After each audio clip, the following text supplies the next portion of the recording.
Bienvenue pour cette nouvelle édition du journal d'un agrologue. Aujourd'hui, nous allons du côté de la Côte d'Ivoire pour célébrer la fête des Ignames. Cette célébration marque le début de l'année nouvelle pour les peuples de l'Est de la Côte d'Ivoire.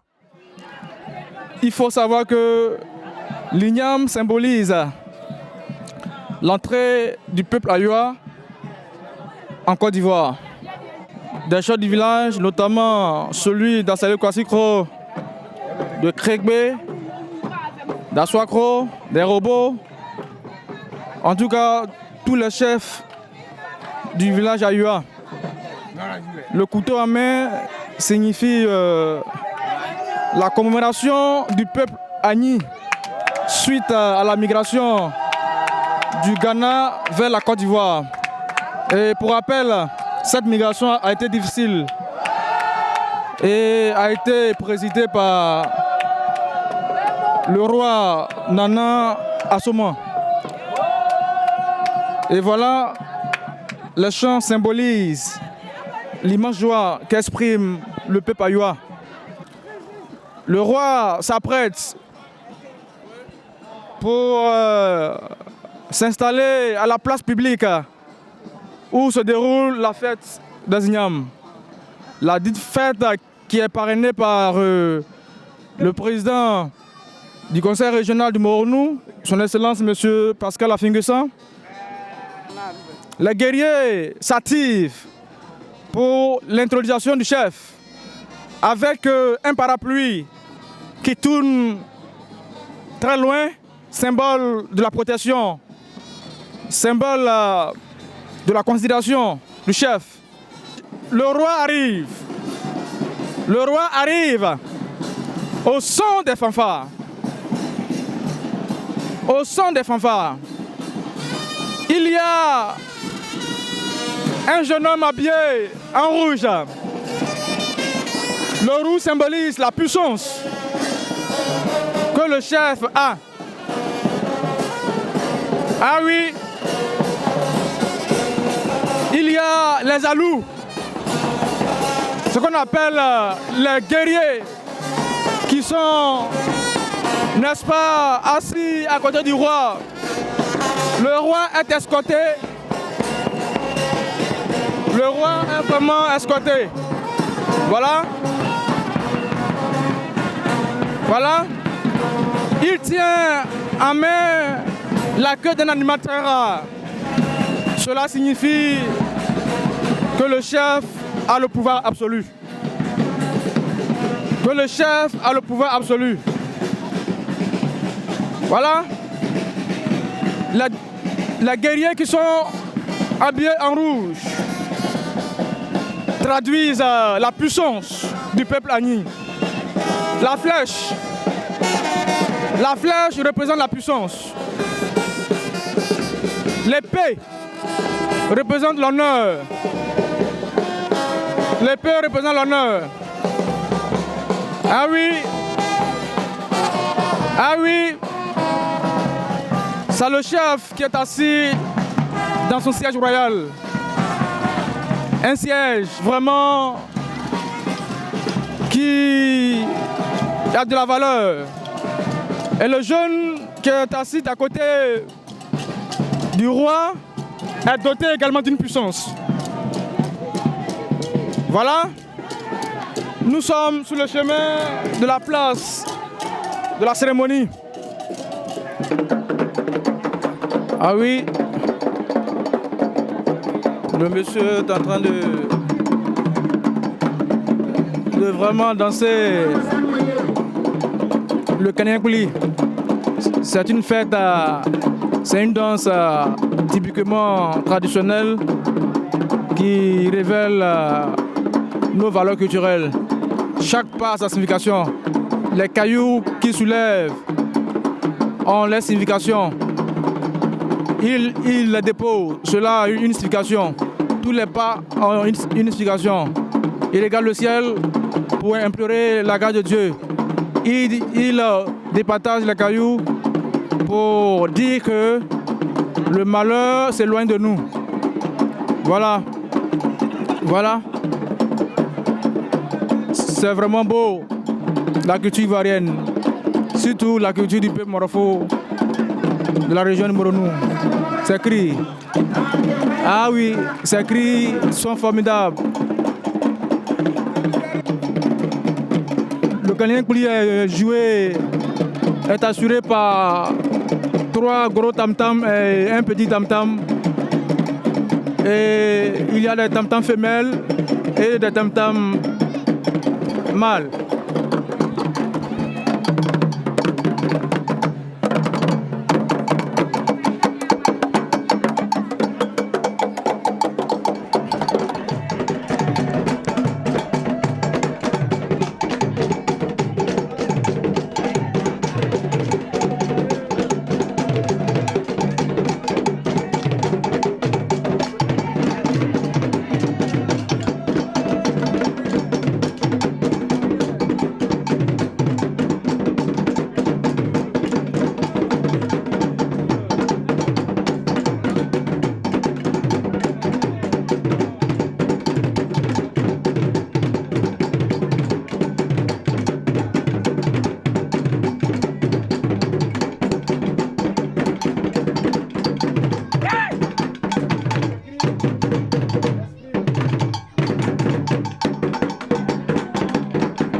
Et voici l'incantation qui va être faite.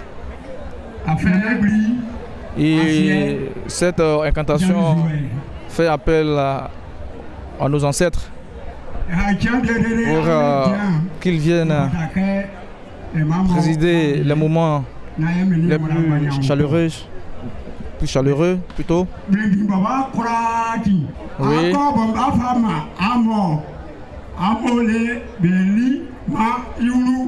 Et dit comme ça qu'il va donner du sang de poulet pour que nos ancêtres disparus il y a début des années puissent savoir que ici nous continuons de promouvoir la culture du peuple Morofo.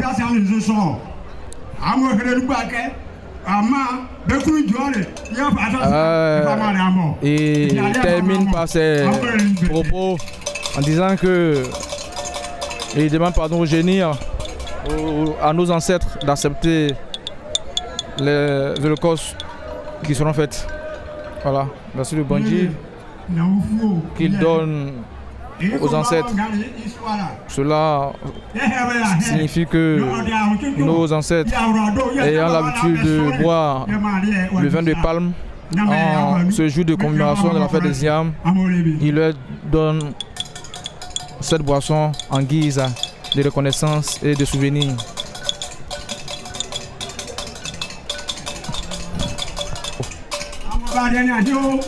Et ensuite, ils donnent du foufou. Il verse du foufou sur les chèvres royales. Ce foufou est composé de 2 couleurs. Il y a la couleur rouge et la couleur blanche. Et il ne s'agit pas de foufou attaqué tel. C'est l'igname qui est célébré, qui est pilé dans son... Et cela permet à nos ancêtres, malgré leur situation brutale, de goûter les nouvelles ignames. ainsi préparés. Le président ivoirien, donc, tu étais complètement... Nous venons d'écouter un enregistrement réalisé en Côte d'Ivoire en 2019 lors de la fête des ignames en pays Agni. Cet enregistrement a été réalisé par l'association Amagni Sound Foundation, une association clermontoise. Nous retrouvons maintenant les 3 correspondants principaux de cette association en Côte d'Ivoire, Joël, Noélie et Monsieur Issaka Bamba. Donc merci à vous de nous rejoindre pour cette interview sur l'émission Le Journal d'un agrologue. Alors, Joël, dis-nous un peu, que signifie la fête des ignames pour le peuple akan? Merci, M. Gérald. Pour le peuple akan, la fête des ignames en pays akan, l'igname est par définition une variété de tubercules traditionnels célébrés un jour de vendredi par le peuple akan. Ce jour correspond en fait, suivant le calendrier ancestral, au 12e jour du croissant lunaire, c'est-à-dire le vendredi. Ainsi, il marque le nouvel an, un moment de communion entre les vivants et les morts. Alors, cela représente pour le peuple akan une journée d'invocation des mânes. À la veille, un tambour annonce la cérémonie par le don de bûches de bois à la hiérarchie coutumière, c'est-à-dire le 11e jour du croissant lunaire, le jeudi soir. L'étape de la purification se fait le vendredi. Un cortège populaire prend la direction d'une rivière sacrée pour la libation, la purification du roi et des attributs royaux. Ce rituel se fait dans le pur secret traditionnel, loin des regards des non-initiés. Le retour au village s'effectue par la parade du roi et ses sujets dans les palanquins. La structure royale à Caen est très politisée. Le roi est la plus haute autorité politique, en fait. Au son du tambour parleur et des chants traditionnels, lui et ses différents chefs exécutent des mouvements de danse d'initiés accompagnés d'ovations populaires. Le tam-tam parleur est un élément clé dans le dispositif politique à Caen. C'est le garant du langage traditionnel. Soulignons tout de même que le tambourineur est un sachant accompli et aguerri des traditions. C'est lui qui annonce, décrit et commente l'événement en inscrivant chaque étape dans son contexte ancestral, évolutif et annuel. Donc, voici en quelque sorte la signification de la fête des ignames pour le peuple akan. Merci infiniment, Joël. Et dis-moi, quelle est l'origine de la culture de l'igname chez les Akans? C'est-à-dire, est-ce que les Akans ont toujours cultivé l'igname ou est-ce qu'il y a eu une origine historique qui a marqué le départ de cette culture? Bien évidemment. Disons qu'à travers la tradition et les légendes que nous ont rapportées nos ancêtres, ils savaient que le peuple akan, venant du Ghana actuel, précisément à Koumansi, il vivait. Après les guerres entre les différents royaumes, une partie de ce peuple a trouvé mieux de quitter l'origine, c'est-à-dire en fait le Ghana, les ancêtres du Ghana, les Tui, pour venir vers l'ouest, c'est-à-dire vers la Côte d'Ivoire. Et ce peuple était dirigé par un roi, un chef. Donc, en cours de chemin, en fait, parcourant plusieurs kilomètres dans la brousse, ils ont constaté que, en fait, la majorité des gens, surtout les femmes et les enfants, avaient faim et n'avaient rien à manger, puisque c'était dans la brousse que, en fait, ce peuple évoluait. Et du coup, ils ont constaté, en fait, des tubercules d'igname par-ci et par-là, provenant de la recherche des animaux. C'est-à-dire, en fait, les animaux tels que les éléphants en mangeaient déjà ces ignames. Voilà. Donc, lorsque ces animaux mangent, ceux-ci défèquent. Or, quand tu prends l'éléphant, par exemple, l'effet défèque même l'igname en entier. Voilà. Donc, les sujets ont constaté qu'il y avait des tubercules par-ci et par-là. Ils se sont allés récupérer ces tubercules et pour savoir est-ce que ces tubercules étaient mangeables. Donc, il y a eu des discussions entre eux, en fait. Donc, d'aucuns voulaient manger, d'autres ont refusé de manger sous prétexte que s'ils en consommaient, ils allaient périr. Et c'est à travers cette discussion que le roi, qui est leur chef, les a réunis pour leur dire, OK, étant donné qu'il y a des discussions et ne sachant pas qui doit manger premièrement cette tubercule, laissez-moi en goûter. Et au cas où je meurs, vous n'allez pas en prendre et vous pourrez évoluer sur d'autres sites. Et c'est de cette manière que le roi a goûté en fait la première tubercule. Et au bout de quelques jours, le constat a été positif. Le roi a pu survivre. Donc, c'est pas à travers cet événement, ce fait, que les gens ont décidé maintenant de se nourrir de la tubercule d'igname. Donc, voici de manière brève l'historique de l'origine de l'igname et pourquoi le peuple Akan fête cette igname, parce que c'est cette tubercule. Parce que cette tubercule leur a permis de survivre à leur traversée du Ghana vers en fait, le nouveau territoire qu'est la Côte d'Ivoire. D'accord, donc en fait, pour synthétiser, il y a eu une migration des peuples du Ghana, de certains peuples du Ghana vers la Côte d'Ivoire. Et lors de cette migration, il y avait des problèmes de famine, les gens n'avaient pas assez à manger. Ils ont découvert l'igname en observant les animaux et l'éléphant plus particulièrement, mais ils ne savaient pas si cet igname était comestible ou non. Et face à cela, le roi a décidé de lui-même goûter cet igname pour montrer s'il est comestible ou non. Et en fait, il était comestible. Et donc, depuis ce moment-là, les Akans fêtent l'igname, en fait, toutes les années. L'igname, c'est ça. D'accord, d'accord. Et la question que je me posais, c'est pourquoi est-ce qu'il y a eu cette migration? Quels ont été les événements ou l'événement qui a fait que ces peuples ont migré du Ghana vers la Côte d'Ivoire? OK.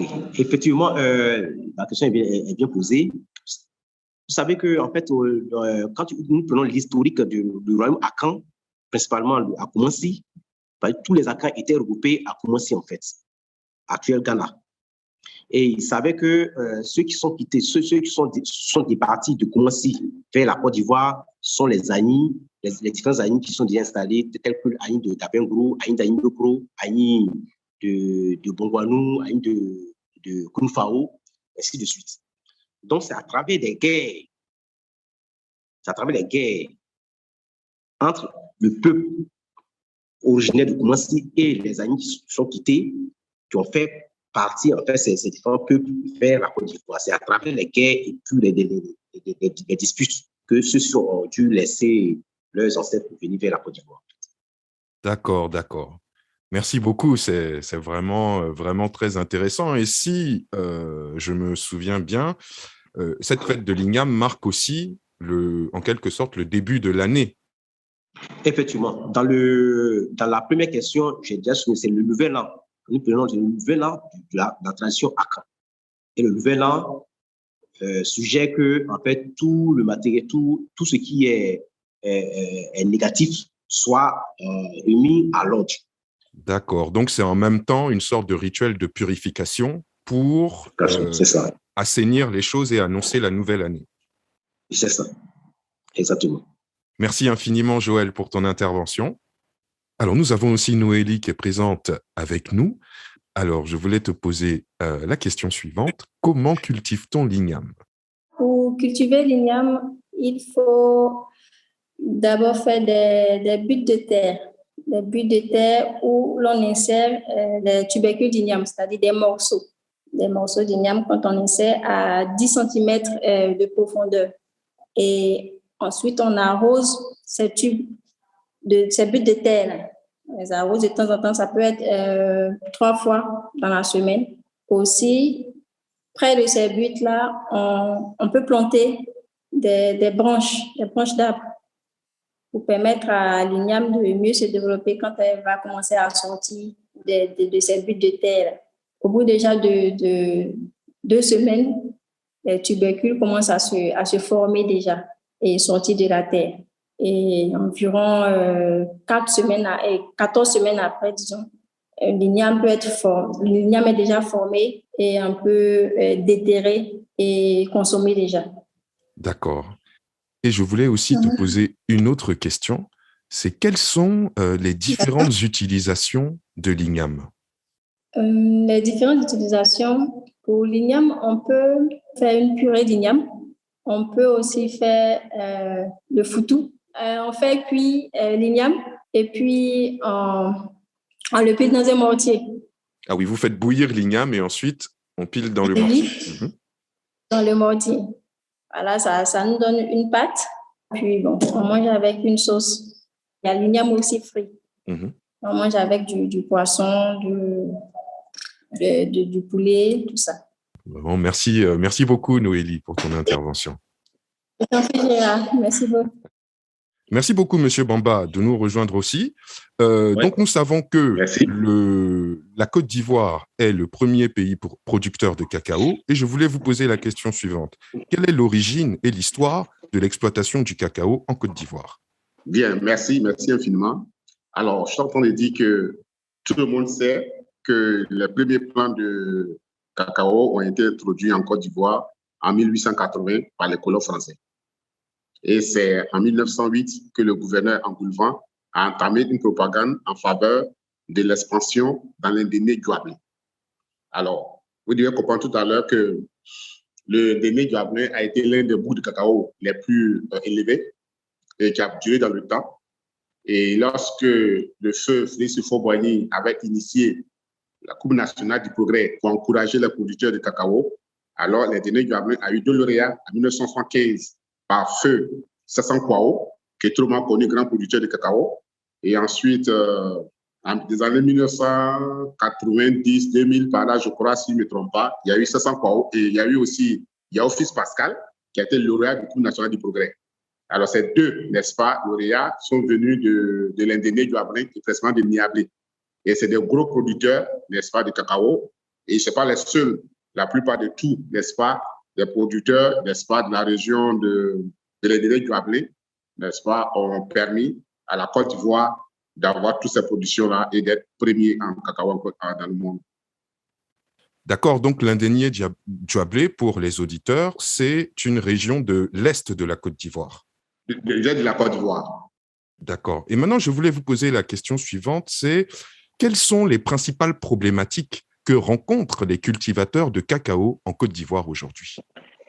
Ah, là, c'est très important parce que nous, en tant qu'enfants de planteurs, si ces problèmes-là surgissent, il va être un peu difficile pour les producteurs et ça, c'est quand même à déplorer. Alors, le premier problème qui est très important, je ne sais pas si vous avez entendu parler, le cholène chute. Le cholène chute, c'est une maladie qui attaque le cacao. C'est une maladie qui attaque le cacao et qui, jusqu'à présent, les gens n'ont pas encore trouvé de solution, n'est-ce pas, pour ça. Et là, c'est vraiment difficile pour les producteurs. Il y a aussi le fait qu'il n'y a pas de main-d'œuvre, parce que sur le plan humain, il n'y a pas de main-d'œuvre, parce que tous les jeunes, n'est-ce pas, préfèrent aller en ville. L'exode rural, là, les jeunes préfèrent aller en ville et personne, malgré toutes les politiques de retour à la terre qui avaient été annoncées et tout ça, les jeunes ne veulent pas rester, n'est-ce pas, dans les campagnes. Et donc, les champs sont délaissés, n'est-ce pas, par les jeunes au profit de la ville. C'est un gros problème. Et il faut, s'il n'y a pas de main-d'œuvre, c'est évidemment qu'il n'y a pas de production. Bon, il y a aussi le fait qu'avant, il y avait des gens qui venaient un peu partout. Qui venaient un peu partout pour venir à la Basse-Côte. Si vous entendez, on dit d'où la Basse-Côte pour, n'est-ce pas, ça donnait à des occupations de production de cacao. Mais aujourd'hui, ils n'en viennent plus. Et donc, vraiment, c'est tout ça qui, aujourd'hui, crée des problèmes aux producteurs. Voilà, il y a un autre point aussi le plus important, c'est la culture des VA. Beaucoup de producteurs, n'est-ce pas, profitent, n'est-ce pas, et ça a donné à la production des VA et donnent le dos souvent aux produits de cacao. Donc, voici vraiment les problèmes que je pense qui minent le secteur de production de café cacao. Alors, Monsieur Bamba, je voulais vous poser une question. Lorsque nous étions avec l'association Amani Sound Foundation en Côte d'Ivoire, nous avons rencontré Monsieur Afian Franco Coiblanc, directeur général de la coopérative Café Cacao du centre-est de la Côte d'Ivoire, et ce dernier nous a signifié que les producteurs se plaignaient du prix auquel on achetait le cacao et que ce prix n'était pas assez élevé, en fait. Est-ce que vous pouvez nous donner des éléments par rapport à ce sujet? Bon, lui, il était quand même bien placé en tant que responsable de coopérative de faire peut-être des propositions ou bien de voir concrètement qu'est-ce qu'il faut. Mais de tous les cas, il faut reconnaître des choses. Les producteurs estiment que ce qu'ils perçoivent par rapport à ce qu'ils mettent comme énergie, c'est un peu suffisant, c'est tout. Maintenant, c'est à eux maintenant de s'organiser, ils sont en coopérative, c'est à eux maintenant de voir avec la tutelle comment est-ce que ça peut s'améliorer. Oui, parce que on a souvent les échos, en tout cas, que les entreprises qui, justement, achètent le cacao l'achètent vraiment à bas prix comparé aux produits finis après la transformation que ces entreprises font et le prix que vaut ce cacao transformé sur les marchés occidentaux. Est-ce que c'est des échos que vous entendez toujours aujourd'hui? Oui, c'est des échos que nous entendons tous.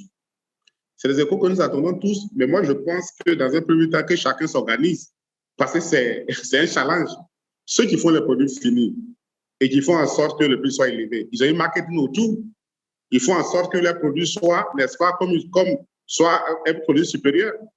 C'est à eux, les producteurs aussi, de se réunir, de s'organiser et de faire en sorte qu'ils aient des bons prix. Ils ont cette possibilité-là de le faire. Il ne suffit pas de s'asseoir dans leur bureau ou dans leur champ pour dire on n'a rien. Qu'est-ce qu'ils font? Quelle est la politique qui a été mise en place? Parce que pendant tout le temps, c'est ce que nous attendons. On n'a rien, on a des soucis, les prix sont mal payés, mais on ne voit pas qu'il y ait des actions d'organisation, de management, parce que dans tout ça, la place est du management. Comment faire du management autour de leurs produits pour séduire, n'est-ce pas, les autres pour qu'ils puissent avoir des choses à la hauteur de ce qu'ils attendent. Voilà, il ne suffit pas de s'asseoir pour dire que non, ça ne va pas. Qu'est-ce qu'ils font à part la production? Ils se mettent en coopérative, c'est vrai, mais qu'est-ce que la coopérative fait? Alors, qu'est-ce que la coopérative fait? Quel management, quelle politique la coopérative met en place pour que les producteurs soient satisfaits? Je pense qu'il n'y en a pas. Hein? Donc, ça va maintenant s'organiser. De voir ce qu'il y a lieu de faire. Moi, je pense qu'il ne suffit pas de lancer la balle. Chacun à son niveau essaie de protéger son produit. Ceux qui font le produit fini, mais ils mettent marketing autour. Ils séduisent les clients et puis ils fixent le prix de leurs produits. Que les producteurs, eux aussi, puissent s'organiser, mettre un marketing autour pour séduire les autres pour pouvoir avoir un bon prix. Moi, je pense. C'est une réponse très claire. Merci infiniment, Monsieur Bamba. Merci à toi aussi. Nous terminons l'émission sur ces mots de Monsieur Siaka Bamba, attaché culturel chargé de la promotion des arts et de la culture au Centre régional des œuvres universitaires d'Abidjan 1.